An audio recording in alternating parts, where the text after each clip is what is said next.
Hey everyone, this is John, and with me as always is my co-host Nicole, the troll face of this podcast. Otherwise known as Screenshot. And The yes, otherwise website. known as Screenshot, and I am Light Bright. Oh, And with us today is a very special guest for our first episode of Table Talk. We have Jake from Perspirersofinsanity. Hello, that's me. Thank you for being with us, Jake. No yeah. problem. I had nothing better to do than sit on my computer and do nothing. Well, that's the story of all our lives. Yeah, no. All right, so we're gonna go right into the questions here. Alright, I got a Okay. question. All right, Nicole, you have a question for him? Yes. Are you a wizard? Yes. Oh. All right. My first question is, how did you find out that Zen and Sean were bronies? Did you just go to their house one day and they just said, "Hey, we're going to watch My Little Pony"? Let's see here. I walked into a closet and I saw Zen sitting there watching My Little Ponies. No, pretty much what happened is they kind of just told me and I kind of just went, eh. So I really had no problem with it. I'm a very open kind of person when it comes to that. I don't be like, you like this? Oh my god, I can't talk to you anymore. More people need to be like you. Yeah. Everyone follow the ways of Jake. Everyone follow the ways of Jake. Jake is the prophet. And he Um. looks like Jesus too. Not so much anymore since the beard is gone. Well, the beard is I gone, but Yeah. So, what is your opinion of the show? We know that you don't watch the show other than for your own show, but what is your personal opinion of it? My personal opinion of the show, I've got to say that for the demographic that it hits, well, that it's targeted for, it failed miserably. Obviously, it was meant for little girls and stuff, so that target audience was completely missed. But for the people that it does affect, I mean, it does do a good job. But as far as for my personal tastes, I don't even watch all that much TV anymore. I pretty much just sit on Netflix and watch comedy specials and foreign action movies. I actually just got done watching Operation Condor right before this call. I've Um, actually heard of that. I heard it was really good. yeah, it's an old Jackie Chan movie. But as far as it goes, it doesn't meet criteria that I kind of see in a show. I mean, it's got a lot of funny moments in it, but for just in that, it doesn't really do it for me in a show. So, uh, good animation. That's Mhm. It's really good. I can't really be like, oh my god, this looks like shit. The animation's good, sounds good. The voice acting's not terrible. So for what it is, it's good. But for my personal tastes, I mean, it just doesn't hit with what I like. well, then again, anything can be better than the freaking G3 videotape No, we watched. don't bring How that up. dare you? How dare you mention that in this podcast? It had to Don't be mentioned. That's the don't bring topic. that up. That was actually that was something we were all dreading. I mean, it like even before then, we were like, should we do this? Should we really do this to ourselves? Like we didn't even at that point in time we didn't care about the fans. It was just us at that moment. It's just like, do we want to do this to ourselves? My question is, how come he had a G3 tape? Did he buy it Um, specifically for that purpose, or no, was I it? actually think it was Sean's sisters. I don't I don't really remember where the hell it came from. Oh, okay. I just know that I'd seen it laying around the house, and I'm like, why? Because when people think of bronies, that's what they automatically think of. They think of G3. They don't think of this new show because they've never even tried watching the new show. They just think of G3 and guys, watch this. What the hell is wrong with them? Well, that's the issue with any fandom of any kind. If you're a fan of anything, instantly people think you're weird just because you're a fan of something. That's Um, true. I mean, you could so say the same. Like, I guess you could say the same thing for sports fans. yeah, and it's like, yo, dude, you're weird because you can name the stats off every guy on that team. What's wrong with you? It's the same thing. It's just that it's a little bit weirder because we're not the target audience. Sports fans, they're the target audience. Normally middle-aged men. Hmm. So, it's the issue with fandom. Now, when you watch, you have a little bit of a disadvantage because you're watching the episodes for the first time. while Zen and Sean have probably seen these episodes multiple times and they write jokes. I thought it was improv at first, but by now it's shown that they actually have a script of jokes that they write out for every episode. Well, the first 10 or so episodes were actually improv completely. Okay. We didn't write scripts. I mean, it's always been improv for me, which has made things a lot difficult for me. So normally, my jokes are consistent of just like how I feel at the time, and they may not always come through for certain people, but from from episode 1 that we did to now, I think people are kind of confused, especially if they watch like newer episodes and then they watch like the initial reaction video. Yeah. Because my whole thing for the reaction video is just like, okay, I'm gonna make this as over the top as possible. And I think I succeeded in that. Yes, which has caused you physical harm at points, such as getting kneed in the nose by Zen. Oh God, yeah, that. That's something I look forward to every episode, is you fighting over the opening title sequence. Yeah, it seems a lot of people do, and it's sad that since Zen's laptop is dead, that he said we can't do it. Oh. But if we have Ben on the show again, which he's asked us to come back on the show, we're gonna steal his laptop for it. So if you see Ben again, there's probably gonna be a fight. Looking forward to it. We gonna fight for it? We gonna fight for it?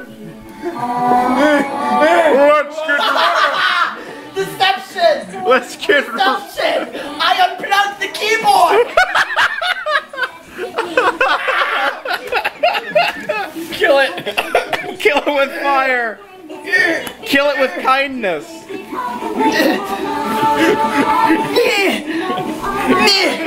Ow! With that hat on you, you're like some weird Russian wrestler or something. Oh yeah, by the way, Jay, even though this keyboard is fucked up, I unplugged it knowing you would try and fast paused. My little pony, with me. Oh shit! Oh, you're right. Oh, did we get punched?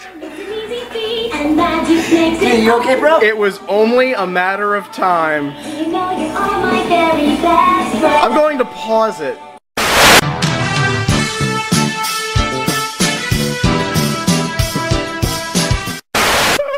Oh my god. Yes, because water will cure a hurt nose. I just needed drink. Jay, how about we just go with my coin idea that I pitched earlier? Fuck off, Two-Face. My little pony, my little pony. The heavy. With the one fruit you cost me. So you want share this magic with me. Big adventure and fun. A beautiful heart, faithful and strong. And magic makes it all complete. You have mine. You know it's all my fairy tale. Skittles, bitches! My little pony! I used to wonder what friendship could be! My little pony! Until you shared its wonder with me! Did you ever take into the consideration that some of our viewers might have been wearing headphones and you just burst their eardrums? Crawl away! Crawl away! Back over here! No! Quick, grab his legs! Don't touch me! My little pony, my little pony. My little pony. It won't go away! Friendship could be my little pony. Share this magic with me. Big adventures, tons of fun. Little heart, faithful and strong.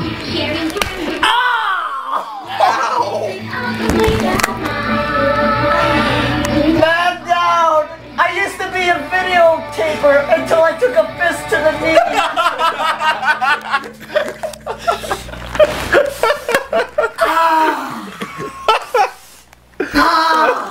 Shit.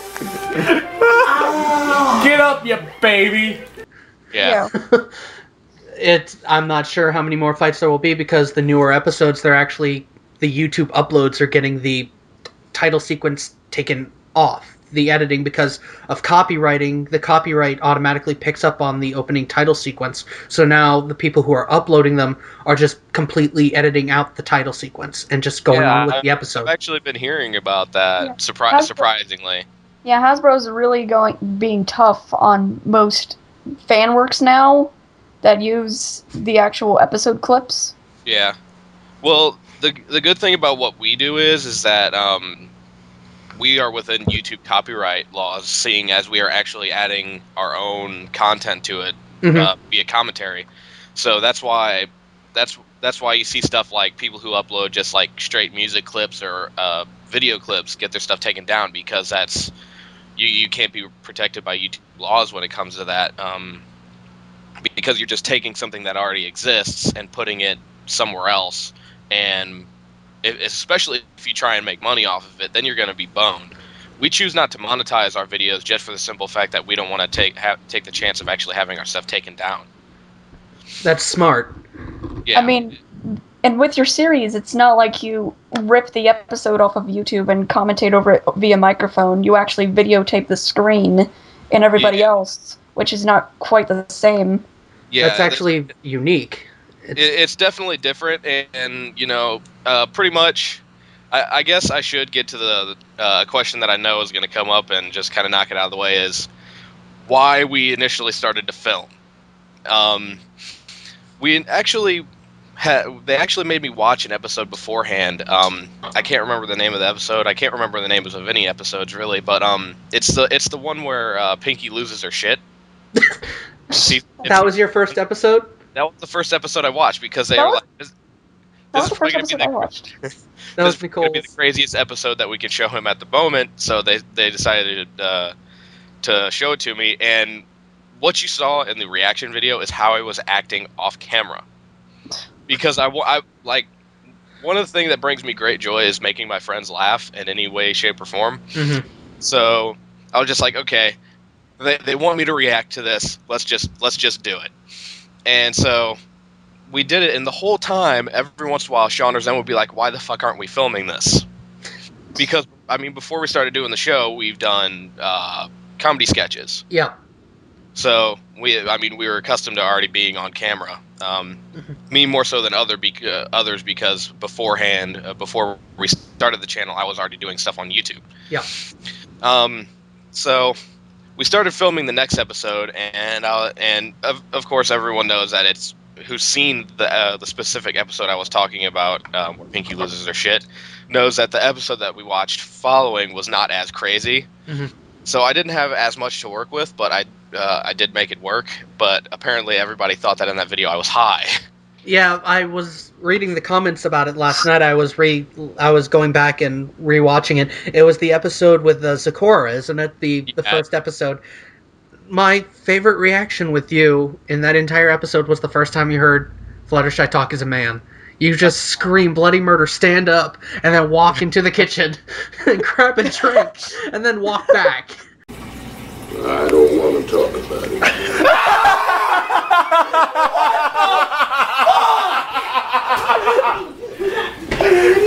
When did Barry Manilow get here?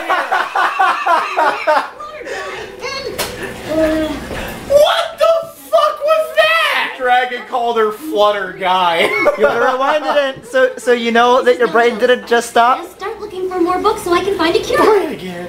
Play it again. Rainbow Crash? Rainbow Crash. Yes, you're not, or yes, you will. Good gravy, girl. What's wrong with you? I don't want to talk about it. This is hilarious. The world doesn't make sense! Yeah! Flutter Guy and... I got nothing. I got nothing. Oh, I got something! Lip dick!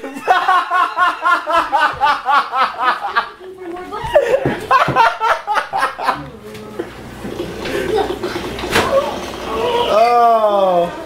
If I was an alcoholic, I would be passed out drunk by now. Having fun with these ponies! They drive me to drink! Yeah, the Barry Manilow joke in there was probably one of my favorites that we've done so far. That just kind of popped in my head. I was like, oh god, that's Barry Manilow. What the hell? The thing is that my face right there was probably the most priceless thing anyone's ever going to see. Yep. Like my shocked face, I've heard is pretty funny to look at. I'm not exactly sure. I don't really ever see it. It was priceless. I mean, it's still probably one of my favorite videos. Like, it's like, you want to see how a non-brony reacts to these episodes? Watch these things. This guy's hysterical. So I watched one with him. He was crying by the end of it. He was laughing hysterically. I'm actually kind of glad that our audience can be kind of wide and outside of the fandom, because that's what I initially expected was going to be our fan base, was just the fandom. But that's the beauty. That's the beautiful thing about your show, is like, you have the non-bronies watching to see the reactions of the non-brony, and then you have the bronies watching to see the reactions of Zen and Sean. Yeah, I kind of like that, and I've also expressed this about when I first brought up the subject of my move to Zen and Sean, which for those of you who don't know already, who will end up watching this, the window has kind of closed on us for this year, so I will be around for another year. It's good. It's good. So we'll get to keep doing the show. We'll hopefully be able to get more episodes out here soon, as soon as Zen gets over the death. Yeah, I've heard that he's been sick lately. Yeah, everyone out here in Missouri has been getting sick. It actually snowed really bad last night. Anyways, so yeah, I'm glad that we can actually reach that audience that's not particularly fans of the show. And I told them before the move, I said, man, if I wasn't here, we would probably lose a lot of audience. And I said that in like a non egotistical way, because I'm like, audience branches out just between the fandom, and I was realizing that, and I'm like, oh shit, if I'm gone, then it's just fans of the show talking about the show while watching the show. Wasn't there a video that Perspirers of Insanity had put out, basically a casting call as a last resort if... There was a last resort, because at that point in time, me and the other people involved with my move, we had a place lined up, but it fell out from underneath us. So I was initially supposed to be already gone. December was supposed to be my last month here, but in November, the place fell out underneath us. And prior to me knowing that, we released that video saying that, hey, I'm going to be gone. If you want to be on the show with me, you better step up now. And if anyone in the Missouri area wants to replace me, we would be having a casting call. But obviously, since I've been in recent episodes and we haven't said anything further about it, there's no casting call. Well, I guess it's good that you're going to be... the original three are going to be staying with the show. Yeah. Now, I have a question. Have you seen any of the fan-made stuff from MLP, such as the Dotmov series or Friendship is Witchcraft? I actually have not watched any fan-made stuff, other than maybe like some like animations on YouTube while I'm sitting there with Zen and Sean. Oh, okay. I think last times we filmed, it wasn't the one with Ben, it was the one beforehand. We actually watched some fan animation after we were filming the show that someone used, like the Team Fortress character thing. Yeah. Oh, yeah. Movies with it. It was actually really funny. Yeah, and I'll admit that it was funny because it was kind of random. It was pretty much I can't remember who it was. I think it was Applejack and Rainbow Dash playing Team Fortress 2 as themselves. And they end up I think cussing or something, and Twilight comes in to ban them, to kick them, because she's the moderator. Yeah, so I found that really funny. That was really funny. I'll admit that. Now, Nicole can testify to this. If I can recommend something, it's probably one of the most messed up things about the fandom. It's called the Dotmov series. Yes. It's by an animator named Max Gilardi. Isn't that the one where it's all dark and twisted, and there's like one for every character? Yes. Yeah. I think I've seen most of those. Where they make Fluttershy sound like Fat Albert. Yep. Yeah. seen those. Rarity has an entire boutique filled with illegal Mexican workers. Yep. Revolution. Wow, I can't speak right now. Holy. Revolution. I'm sorry, I don't speak that ghastly taco language. Revolution. That's what I thought you said. Not my gorgeous face. Yeah, that's. Yep. Yeah. And they're So coming out with the Rainbow Dash one hopefully sometime soon. It's supposed to be like 15 minutes long. and Oh, it's God. supposed to be the most messed up out of all of them. But the Okay. finale. Yeah. So. So, what lies ahead for Perspires of Insanity and Jake and Friends? Let's see what lies ahead. Pretty much more episodes. Ben actually, after filming, I guess he caught the bug, and he actually asked us like a week later, how do I become a more permanent part of the show? Okay. So there might be a fourth member added. It's still in a lot of deliberation. Ben, Mhm. if you watch this, um, it's still in deliberation with myself and with myself and probably the other guys. We've already stated that for Discord episodes, it will just be us three. We will not have any other special guests for those episodes. But other than that, we still want to make more sketches. It's just that with shit weather, us wanting to focus more on the show, and just plain being out of ideas for certain things, we haven't done any. And then for other stuff on the channel, I'm still going to do my Let's Plays, even though they're not that popular yet. But Mhm. from what I've found being on YouTube before our sketches, is that sometimes you just got to keep doing it in order to get recognized. I have That's- one. I have one video on my guitar channel, which is actually a review where it's over 15,000 views. Wow. It's my most viewed video, and it's actually the one I get trashed on the most because pretty much me and the guitarist in my band were having some fun, and we're just like, let's make a dumbass review of this guitar part that I got. Mhm. And we did. And we didn't have recording software like I do now, so we just played with camera audio, and it sounded like garbage, but it was fun. So pretty much, for Perspires, more Let's Plays. Maybe from Zen soon if he can get his shit together. Once I get PC built, I told him that if he wants, he can use my laptop, so he'll have fraps and he can do computer stuff. And more Jake and Friends, and hopefully soon some more sketches for people to not laugh at. Okay. Now we're gonna move over, and I'm gonna talk a little bit about your music channel. Okay. Now, I'm an avid music listener. I have about 600 albums on my computer alone. What I know you're into metal, which I am too. I'm a big metal fan, but more into classic metal. What are your biggest influences in music? My biggest influences musically, man, that is a tough subject. I grew up actually listening to a lot of pop, which is shocking for me nowadays. Nicole? Nicole is big into pop. She's. Well, 90s pop. 90s pop is Yeah, better than most modern pop. back when it was actually substance over, whatever it is now. I mean, I don't listen to much pop anymore. But then, um, I grew up with my stepdad was a drummer in a cover band, and he did like old school. They did like old school heavy metal stuff, like Ozzy and Oh, that's cool. stuff like that. So I kind of caught the music bug, kind of like getting introduced in the rock and heavy metal world. And then my brother became a drummer, and he was a drummer in a death metal band for a while, and he kind of introduced me into that world.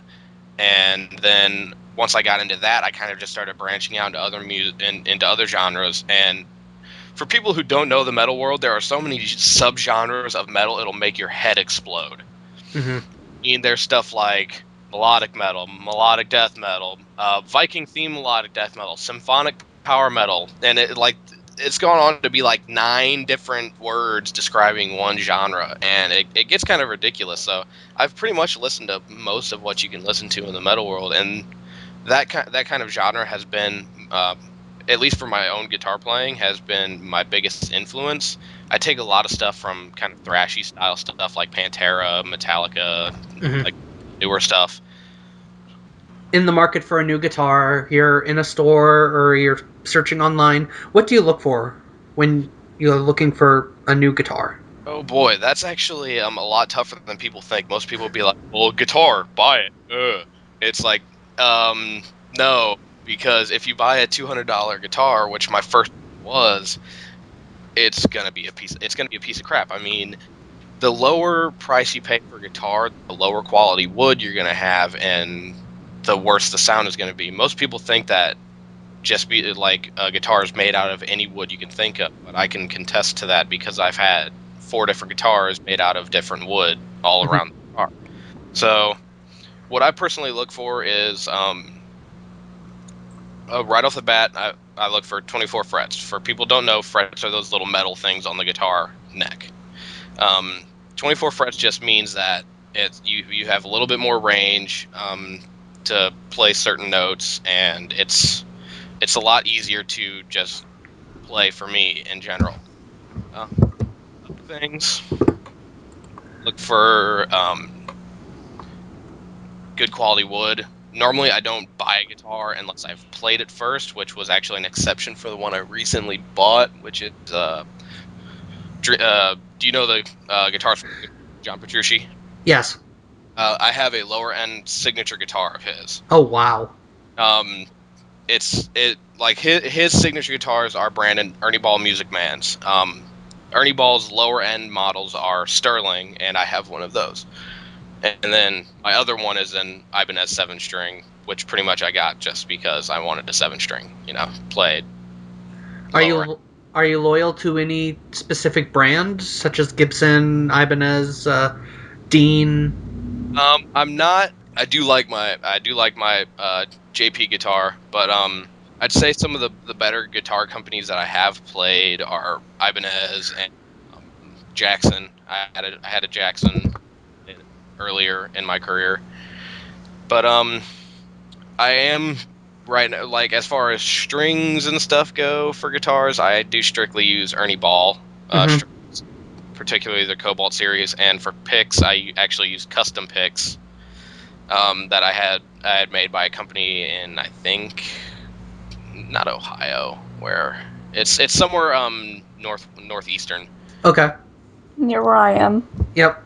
Yeah, near that direction. So I mean, I'm not endorsed by anybody. Offer me any endorsements, but uh, I'm not really loyal to any particular brands. I use what's available. And you had said in one of our earlier conversations that you had some big things planned for that channel. Yes, I do actually. There are a couple things I'm doing right now. Yesterday I actually finished up just kind of a quick cover video. I did the recording last night. Um, that's pretty much just celebrating the first like uh, melodic metal song I ever listened to. Mm-hmm. My brother introduced me to him. He actually just kind of threw me his old iPod Shuffle, that old stick one. And it had a bunch of metal songs on there, and it had this one that I really liked, but it was from a old Headbangers Ball album, so it didn't have the name of the band on it, just the song. Oh, okay. Later in my life, I got into this band called Soilwork, and I picked up their album. It's called Figure Number 5. If you don't know them, you should listen to them. They're actually really good, and they've got a new album coming out in March, I think. There's a song on there called Rejection Roll, and that was the first like heavy metal song I ever listened to and enjoyed. And I'm paying kind of homage to that by covering it before the new album comes out, just to kind of pay my respects. It's the same thing I did when Jim Marshall died, the owner of the company Marshall Amplification. I did a cover on the day that he died.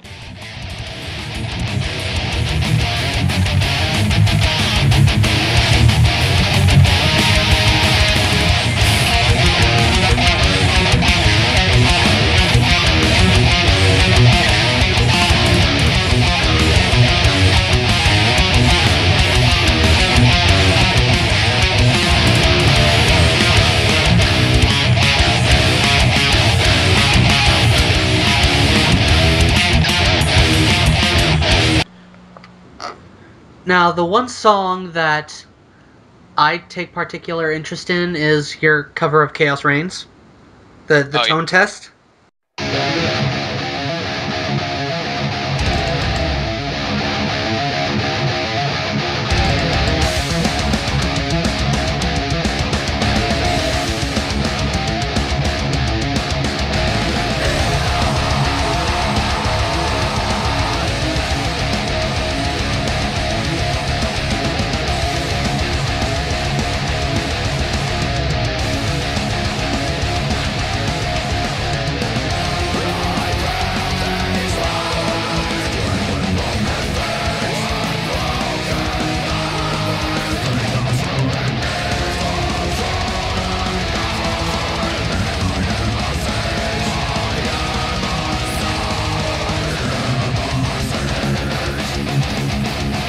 I enjoyed that. I just want to say that right now. I really enjoyed that, and how you played the two different guitar parts with the split screen. Well, I actually normally record all the guitars, but up until then, like I had actually just got a trial to do that, to try the split screen, and because beforehand I had been using Windows Live Movie Maker. Yeah. Is right. I used Windows Live Movie Maker for the longest time when I first got this computer, and I hated it until I found out I could legitimately download the older version. The videos are actually back what they should be. The left video is actually me standing on the right, and the right video is actually me standing on the left, because when I filmed it, the window was so small for me to play in because my room is so small that I actually had to flip-flop them so you could see everything that I was doing. Oh, okay. So, yeah, that was actually a really fun one. Complicated song because it was in a different time signature than what I'm used to. As a musician, what do you think is the hardest part about learning to play an instrument? Commitment, actually. Commitment is the hardest thing for me, at least. It was at first. Actually, before, I've been playing guitar for I think 3 years now. I could actually technically say 4, because a year and a half before I actually committed to it, I got really good at that famous game, Guitar Hero, and my brother decided, hey, you're gonna learn how to play guitar. So he threw an old guitar at me, and pretty much I just kind of went on my way. And I like songs, and I didn't have an amp, so I was just like, I don't know what I'm doing, so I put it down. And then I think like a year or so later, my brother and my stepdad would be in the basement jamming. My brother also played guitar a little bit, because he couldn't always play drums, because then my mom would hate. That's true. So. For those of you in the musical world who do not know, that is why there are so few drummers in the world and so many guitarists. Mothers. So my brother and my stepdad would be jamming down in the basement. My stepdad was learning how to play guitar from my brother. And so every once in a while I would just kind of sit and I would kind of fuck around, and decided, you know what, I'm actually going to commit to this, buy my own guitar and learn. And for people who are wondering, when you buy something that's $200 and you don't have a job, you commit to it. That is words of wisdom right there. You commit to it like nothing you have ever committed before, because you're like, I just spent all the money I'll have until next Christmas. And so you're like, okay, I'm gonna learn. So I learned, and the whole reason behind my channel for videos was actually never in order to get popular. It was actually just to document my progress as a guitar. So if I ever hit one of those moments where I'm like, God, I suck, I could go back and watch all my shitty videos and be like, okay, well, I've at least come a long way since then. Feel good about yourself, knowing that you've gone this far. Now, I don't normally implore people to watch my older videos at all, as I actually say, don't do it, don't hurt yourself in that way. But if you actually went back and watched my first couple videos, and then you watched one of my newer ones, then you'd be like, oh God, he at least improved some. And now that I actually have recording software and a means to record, it's actually been a lot better for me, and I actually feel better about putting stuff on YouTube as a means to actually target an audience instead of being for my own personal reasons. All right, well, that about wraps up this interview. Is there anything you'd like to say, Jake, to your fans of Perspire of Insanity or your guitar channel? I would actually like to say thank you to everyone. It has been an unreal experience, and like I said in my my thank you video to the fans, it's still actually hard for me to believe that people actually enjoy watching me, and just because I'm being myself in a way. It because most people on YouTube who act do stuff that like that, they actually just kind of putting on a persona. Like just for an example, Nostalgia Critic. That's a completely different persona than Doug Walker's actual self. Hmm. It's kind of weird that people enjoy just watching a person. They're on a couch, quite lazily, I might add, and enjoying it. So, like to all the people who watch it, even if you've only watched it once and we're like, okay, well that's kind of funny. I don't see myself watching that again. I want to thank all of you, and you know, Any watch it. final, any final words from you, Nicole? Ponies and catchphrase. Catchphrase. That's the best catchphrase ever. Well, No, the best catchphrase ever is mmm. freaking Dark Crystal. Ugh. The 80s. All right. Well, that about wraps this up for the first episode of Table Talk. I am John. I am Nicole. And I'm Jake, the random guy from the YouTubes. And I just want to let Zen and Sean know I'm not showing favoritism here. If you guys want to be on an episode, just go ahead. Just look me up on the Zon John channel and message me, and I will get you on this show. You don't get to be on the interview show. It is only for me. You guys aren't cool enough. Ha. No. It actually would be interesting to get their take on this. Zen Sean, get on the show, get interviewed. It's actually kind of humbling to find out that people want to interview you. All right. Well, see everyone later. Bye, every pony. Oh, no, I didn't mean to say that. And now for something completely different.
Shit!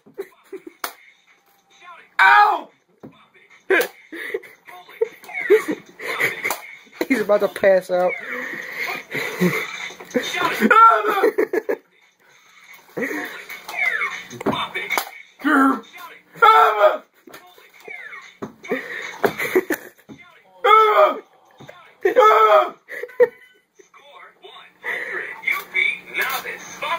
You beat Novice. I beat Novice. I'm just gonna.